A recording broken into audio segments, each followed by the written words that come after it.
Hello, my friends, and welcome to my January reading wrap up.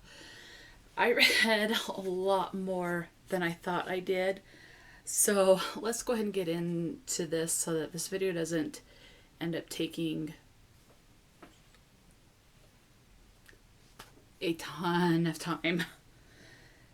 So I'm just going to start and go in the order that I read books or that I completed them and tell you what genre it was. And I'll actually, before I do that, let me kind of go over the stats that I've figured.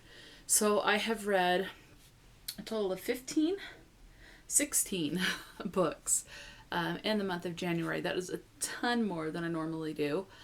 1 was a nonfiction, 3 were mystery, 3 were fantasy, 2 were classics, 1 was a chick lit, 2 was sci-fi, 1 horror, 1 I'm saying medical, and 1 education, and then 1 romance. Because it at Goodreads actually has medical and education listed as a genre. For the age range, I read 6 adult, 7 YA, 2 middle grade, 0 children's books. For the format, let's see, I have read 13 physically, 10 audio. Now, some of the audio and the physical were at the same time. I read along while I listened. 0 ebooks. One of the physical books was a graphic novel. So, there's just the dirty rundown, dirty down, whatever you want to call it. So let's go ahead and get into a little bit more detail. I'm still trying to figure out how I want to keep track of things to make it just a little bit easier at the end of the month. So the first book I finished was just the Celts, A Brief History of the Celts. I read most of this. I gave this 2 stars. This is the nonfiction that I read. There's 2 things I learned from this. 1, the swastika as we know it today, with it being the evil symbol that it is, actually used to mean like wealth or health and prosperity, and it was a very positive symbol back in early Celtic times. I'm talking like early AD, BC. It was very, very positive. And the book says it at least 2 or 3 times that it was positive until the Nazis perverted it. It literally says that 2 or 3 times in the book. So you do learn that that's what it is. This is divided into sections. You have a section about the Druids, Celtic women, Celtic warriors, kings and chieftains, religion, myth and legend, and it's early Celtic history. The second thing that I learned is that it's just too broad. If I want a nonfiction, it needs to be more specific. So I am glad. That's why I gave it 2 stars. Normally, if I DNF a book, I give it 1 star so that I can review it either way, but I give it 1 star for, hey, it intrigued me. But that's pretty much it. It drew me in, but it didn't keep me. Kind of the way with this, but again, the reason I gave it the 2 stars is I actually learned 2 things from it. 1, about the swastika, and 2, that when I read a nonfiction, it needs to be much more specific and not quite so generalized. I will be unhauling this book. The second book that I completed was an audiobook, and it is I'll Never Tell by Catherine Mackenzie. This one is an adult kind of mystery thriller.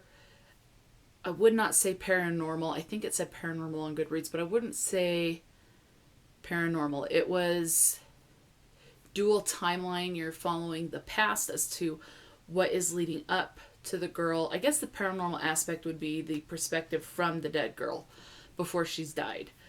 But then you're following modern day as the siblings are dealing with the death of their parents.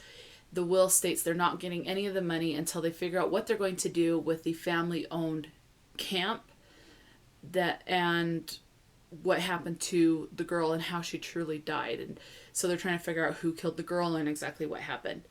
I enjoyed it, and I gave it a 4 stars. The third book that I read was an Audible original, Peter Pan, the Audible original version. So this was an audiobook. was okay. I mean, it was like, I don't think it was so very true to the book. There were some parts that were different than a movie, but it was too movie-esque in a way, in my opinion. I think I would have done better having an actual narrator read the book. This was just voice acting parts of the book. So there were sound effects and stuff, but you didn't get a description of things, which I tend to like. At least some kind of a description, whether it's hot, it's cold, the leaves rustling, or just something to kind of put me into the world, and I was not. I gave it a 3-star. It was okay. There were parts that were a little entertaining. Other than that, it was just okay in this case. I think it was better than a 2-star, but it would have been, it'd be like a low 3-star.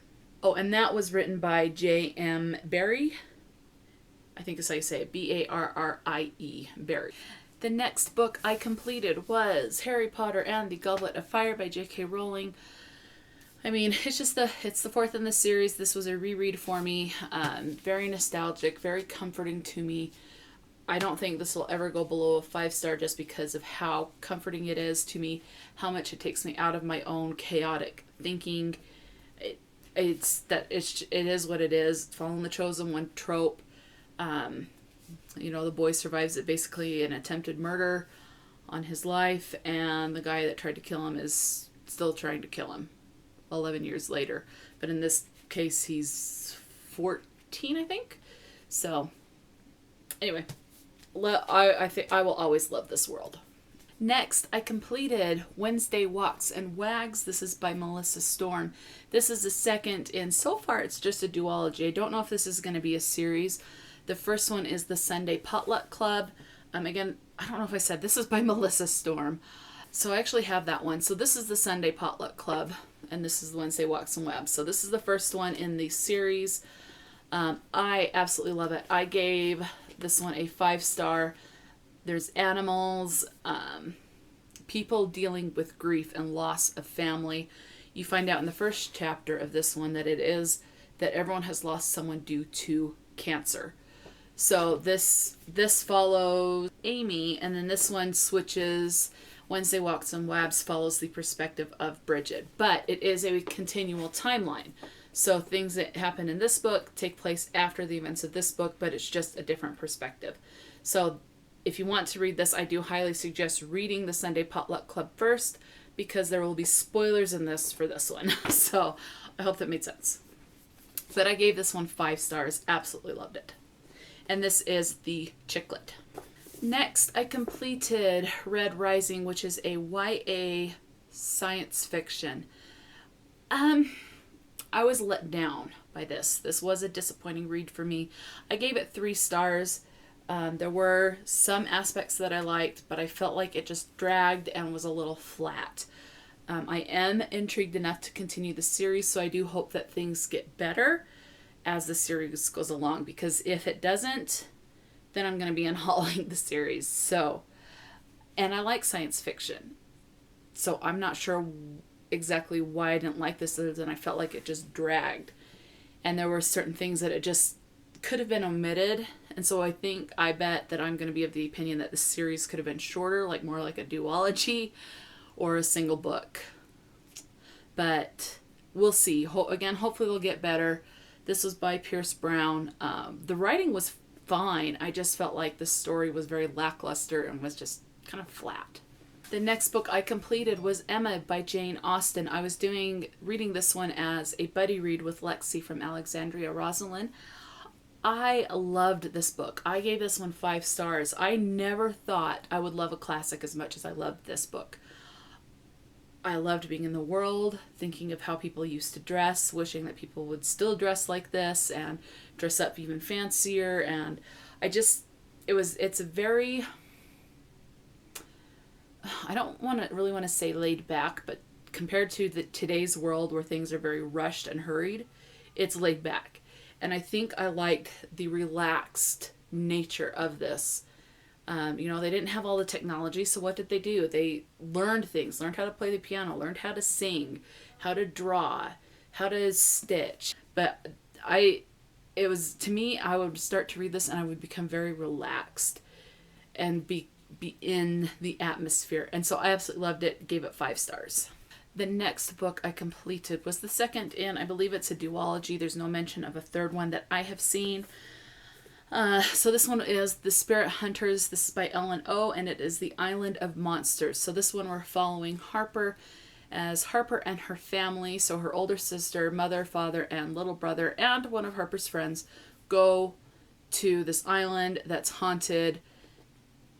Things happen. She has to figure out what's going on to stop the evil monsters to save her family. And that's really all I can say without spoiling it, because it's a middle grade, so it would be very easy to spoil. The first book in the series is just Spirit Hunters by Ellen O. Absolutely love this one. I thought this one was better than the second in the series. I think this one took a little bit too long to build up to the climatic elements. I thought there was stuff that could definitely have been trimmed. But all in all together as a series, wonderful. Highly, highly recommend. But I would give a severe warning. There were times where I, as an adult in the 30s, got freaked out a little bit by what was in these now. So heads up if you're going to have your child or someone that you know that is middle grade, or even if you want to go into it, read it. There's a part, I will say, of exorcism in this, and it is very spooky. And this is the first one. In the second one, there is a scene that is very graphic. And when I say graphic, I mean bodily harm graphic. So be aware of that, depending on if that's something that you or someone else going into this can handle. But I gave it 4 stars. I really did enjoy it, just not as much as the first one. The next book completed is Up the Down Staircase by Belle Kaufman. I remember reading this when I was in high school and loving it. I read it now and was disappointed. So it did not hold up to what I expected and what I remembered. I ended up giving this a 2-star. I think when I would have read this the first time, I would have given it a 4 or a 5. But now it's a 2. And I think it's mostly because I'm so far removed from being in school. Because this is, I want to say it's multimedia, because it's dealing, you have letters from the teacher to her sister. You have notes from the class to the teacher. You have little doodles from the students. There's some math problems. You have memos from one teacher to another, things like that. So I think if you're closer with school, like maybe have someone in school or are in school or a teacher, this might be more up your alley. But for me, this reread fell flat, and I was expecting this to be what I thought better than it was. I will also say there's a huge trigger for suicide attempt in this book. So if that's very bothering, definitely avoid this book. It does not dwell on things too much, but after the attempt, it does kind of mention things a little bit later, very lightly. So there's that. But I gave it 2 stars, and I will be unhauling this. The next book completed was The Year of the Intern by Robin Cook. This was disappointing as well. I gave this one 2 stars. I do have to keep in mind this was a debut for Robin Cook. This was written, plus it was written in, or at least published in 1973. So there's a couple things that bothered me. One, it felt, I go in thinking it's a medical thriller fiction. There's nothing thriller-esque about this to me. It was dull. You're following the intern. I don't even remember his name. Oh, Dr. Peters. And it's just his life from being fresh out of this medical school to being an intern in surgery to an intern in the ER, and just his life and dealing with patients and what hits his gag reflex and what doesn't, and so it read more like a biography or a memoir. I think if it would have been said it's a true story, biography, memoir, I probably would have found it a little bit more interesting. but it was boring at the same time.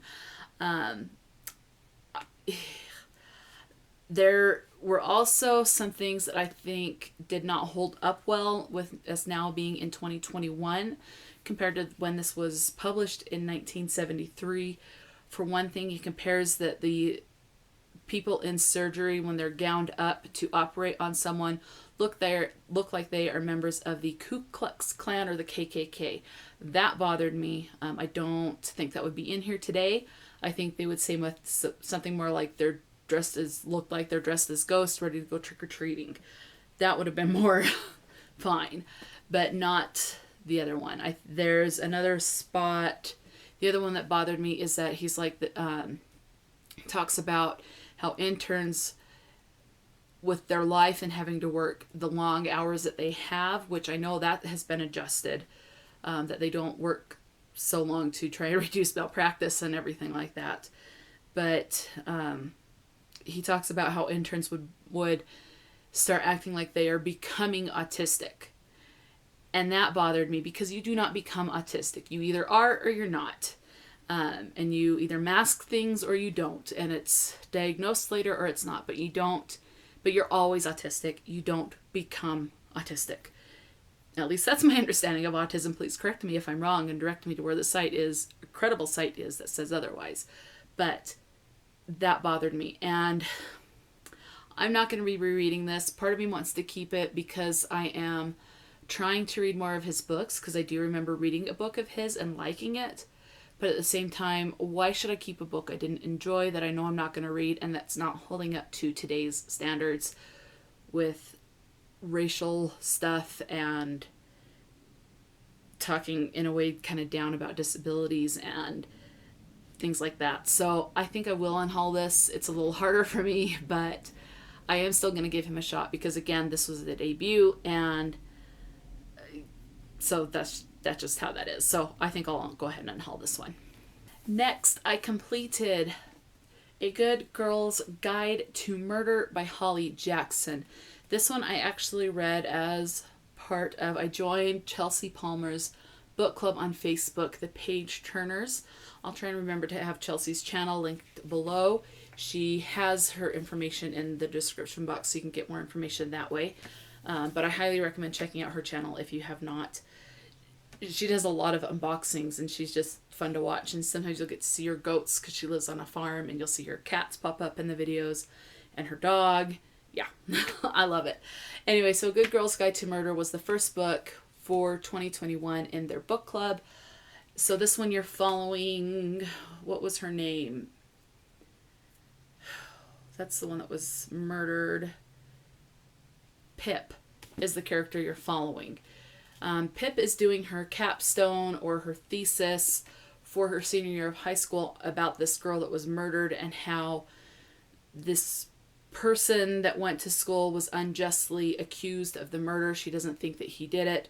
She thinks he was racially profiled and that people jump to a conclusion, and again, he was not the murderer. So she kind of becomes an investigator to find out what really happened to this girl that was murdered 15 years prior to while she's a senior.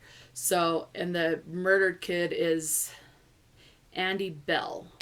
So, and then Sal Singh is the person that they think, or that the town has accused of murder. And yeah, so there's that trigger for suicide in this, or attempted suicide. Anyway, but I absolutely love this. I gave this 5 stars and will definitely be continuing the series. I cannot wait for this other one to come out in hardback to get my hands on it. Absolutely loved it. Yeah. I mean, what else can you say other than that you loved it sometimes, you know? I loved it. The next book I completed was The Beast is an Animal by Peter Nell van Arsdale. Love the cover of this. Did not care for the insides of it. Was very disappointed. Yeah, gave it 2. Yes, I gave it 2 stars. You're following mostly... I think what I really did not like about this book is that I felt like the description or the synopsis on the back was described in such a way that it was not delivered on the inside, that it was completely different. Because it mostly talks about, like the first little bit, it talks about these twin sisters, and so you're thinking you're going to follow their perspective. And then it talks about a 15-year-old Elise. Like, just over half, if not half of the book, you're following this Elise character while she's 7 or 8 in this book. And then you have a little bit when she's 12, and then when she's 15. I don't know, it just was very lacking, and I don't know. It's just highly disappointed in this. I honestly do not recommend this. It has, on Goodreads, I have it pulled up, it has 3.54 star rating on Goodreads. I think part of my problem is I felt like we spent too much time with her being a child when they're developing the world. Why couldn't they just start with her being at least 12 and then, just not so much time there? I don't know.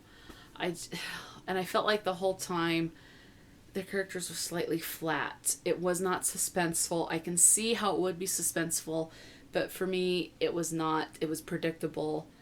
Now I will say that the ending was not quite what I had expected, but it was still not enough to make me go, oh, hey, yeah, that was a little bit better than I had anticipated, but no.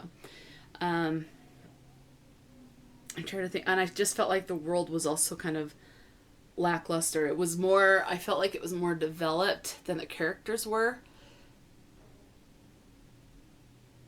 but not by much. So I'm going to be unhauling this one as well.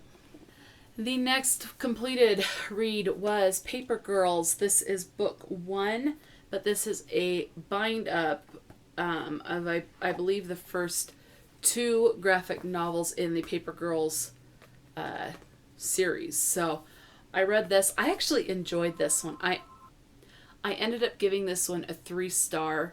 It's based in the 80s, so there was a lot of references, or the late 80s, I should say. I think it's 88. So there are things that I saw, like a cassette player. And it was like, I remember those. So just little things. How big the walkie-talkie is. Plus, it was a little nostalgic because when I would go and visit my dad after the divorce, there was a brief period of time where he had my step-siblings do a paper route. Don't know why, if it was just to try and teach them something like value of money or what, I don't know. But the summer or whenever I would visit on the weekend or something, I would have to help with the paper route. So I had to fold the papers. I had to get up extra early so that when they were delivered, we would bring them in the house, fold them up, put them in the bag, take them to the porch, make it so they don't get wet.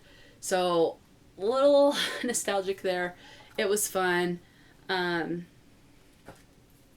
I look forward, and it intrigued me enough.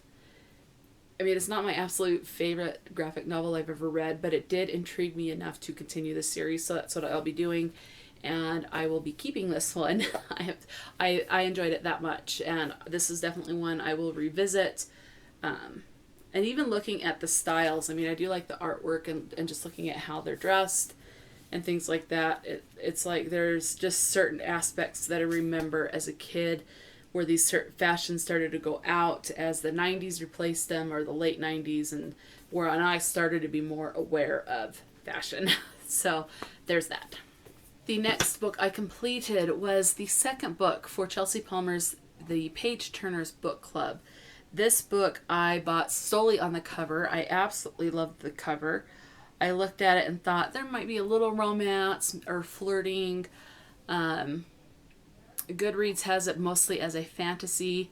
When I actually Googled the book, it says it's more romance. I mean, I've read romance elements in like a sci-fi or fantasy or contemporary where it's like they kissed and ... They went to bed and ... It just doesn't get very graphic. or explicit or however, whatever term you want to use. Yeah, no, this, I read about them and how they did things. So, but I must say, out of the romances that I have read, so this, I feel like I was kind of tricked into this being a romance because I trusted too much on Goodreads as far as what the main genre was. It definitely is fantasy-esque because you're dealing with elves and like fairies or something like that. But definitely romance heavy. Was not expecting that, so I was shocked when I came across the first sex scene. So, yeah, but I ended up giving this a 4-star. It's a trilogy. I want this. You're following Ivy, and basically they go around killing these certain creatures, and she meets this guy who's in a different level of this order that she's a part of. This is one that I think is kind of hard to describe, at least for me, because if I say much, I'm going to spoil things. Basically, she gets injured on the job and kind of gets a suspension where she has to shadow this guy around, and you can guess what happens from there. She's very abrasive, but yeah, I'm just gonna leave it there because ... So, yeah, but I did give it a 4-star, liked it, and I will be looking for more romance because I did like this book. Again, it was my first blindsided for the intro into romance, but I felt like things were developed enough that I did like this, and I want to see what happens with the main character, and I will go from there. Only 2 more books to mention real quick, and this next one, The Curious Incident of the Dog in the Nighttime. This follows Christopher. He is autistic. It was a little too muddled and too out there, and there were some things I could kind of understand, like how you're not understanding the jokes, because I am there a lot, and but I don't know. Again, it's the same thing where it was like nothing was developing. It's basically Christopher writing a book about his thoughts. So nothing's being developed, and he's just trying to figure out what happened to this dog. This dog was killed, and he wants to find out what happened, but things just, yeah, I was just reading it and I kind of kept going, okay, how many more pages are left? So this is one I'm going to be unhauling. I gave it a 2-star. I completed it. It intrigued me. And there were some aspects, like, I think I highlighted or marked in it. Let me find it. Okay, like, here's some. He talks about how people will say these metaphors or these phrases like, I laughed my socks off. He was the apple of her eye. They had a skeleton in the closet or in the cupboard. In this it says the dog was stone dead. And to me it's like thinking, okay, he mentions that people, or that himself being autistic, doesn't understand these metaphors. What is the purpose of these metaphors? And I'm along with that. What's the purpose of some of these metaphors? Like the dog is stone dead. In America we say, or at least in my part of the country, dead is a doornail. And I'm thinking, a doornail's an inanimate object. Dead is dead. What's with the comparison between the two? But, I mean, it's just, there was only like one other thing in this that I kind of was like, oh yeah, I kind of think like that. But it was very brief, very, again, it was the joke thing. Like, you just don't understand a lot of jokes. It was just dull, in my opinion. So I'm going to unhaul this as well. Gave it 2 stars, but it was boring, and it's coming off of my shelf. The last book that I read, I do not have because I have already unhauled it. It was a duology, and it was the first one that I had read. I read, but I DNF'd it. So I'm not going to keep a book on my shelf I DNF'd.